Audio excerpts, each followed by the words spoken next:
Okay. So இது வந்து சிசிஎன்ஏயோட 10 to 12 பேட்சோட database. இத்தனை பேர் வந்து நம்மகிட்ட காசு கொடுத்து ஜாயின் பண்ணியிருக்காங்க. இவங்க எல்லாருக்கும் ஃபண்டமெண்டல் முடிஞ்சிருச்சு. நீங்கள்லாம் இந்த பேட்சோட லேப் கோஆர்டினேட்டர்ஸ், இந்த ஸ்டூடெண்ட் எல்லாம் ஃபாலோ பண்ணுறது. அப்போ டோட்டலாக ஒரு 30 ஸ்டூடெண்ட்ஸ் கிட்ட நம்மக்கிட்ட பே பண்ணி ஜாயின் பண்ணி ஃபண்டமெண்டல் எல்லாம் முடிச்சுட்டாங்க. எல்லாம் நல்லபடியாக போயின்னு இருக்குது. இன்னும் 2 வீக்ஸில் பேட்ச் முடியும். பட் இந்த ஸ்டூடெண்ட்ஸ் எல்லாம் ஃபாலோ பண்ண வேண்டிய ரெஸ்பான்சிபிலிட்டி உங்களுக்கு இருக்குது. ஒரு ஸ்டூடெண்ட்டோட பிஹேவியர் என்னென்னா, ஃபீஸ் கட்டிடுறாரு, பேட்சுக்கு வராரு, டெய்லி கிளாஸ் அட்டன் பண்ணுறாரு, கோர்ஸை முடிச்சிடுறாரு. கோர்ஸை முடிச்சிட்ட அப்புறமா எதனா கொஷின் கேட்டால் தெரிலன்றாரு. ஏன்னா அவர் வீட்டில் படிக்கவே மாட்டுறாரு. அப்போது காசு கட்டி கோர்ஸில் இருக்கவங்களாம் இன்ஜினியர் ஆகுறதில்ல, வீட்டில் யார் படிக்கிறாங்களோ அவங்க தான் இன்ஜினியர் ஆகுறாங்க. வீட்டில் படிங்கன்னா படிக்க மாட்டுறாங்க.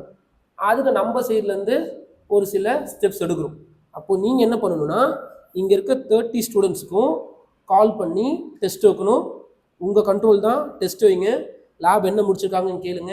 இதெல்லாம் ஃபில்ட்ரு பண்ணி இதில் யார் நல்லா படிச்சிருக்காங்கன்னு 30 பேர் ஜாயின் பண்ணியிருக்காங்க.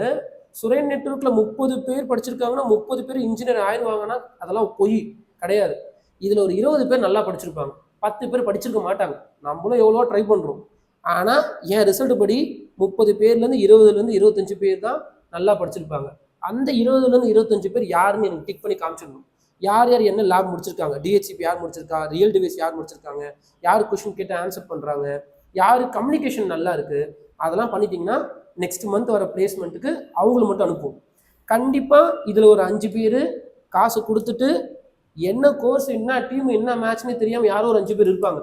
அந்த 5 பேருக்கு பிளேஸ்மெண்ட் கிடையாது. அவங்க அடுத்த பேட்சில் வந்து படிக்கணும். அப்போ இந்த 30 பேரில் 25 பேர் நல்லா படிச்சிருப்பாங்க, 5 பேர் படிச்சிருக்க மாட்டாங்க. அது யாருன்னு எனக்கு 2 டேஸில் கண்டுபிடிச்சி சொல்ல வேண்டிய ரெஸ்பான்சிபிலிட்டி லேப் கோஆர்டினேட்டர்ஸ்க்கு இருக்குது. அப்போ நீங்கள் டெஸ்ட் வைப்பீங்களோ, அவங்கள திட்டுவீங்களோ, அவங்க அடிப்பீங்களோ, எனக்கு தேவையில்லாதது. எனக்கு அந்த லிஸ்ட்டை இன்னும் 2 நாளில் கொடுத்துடணும். நம்ம ஃபாலோ பண்ணிக்கிட்டே இருந்தால் தான் அவங்க படிப்பாங்க. ஓகேவா? அதை கண்டிப்பாக பண்ணிடுங்க.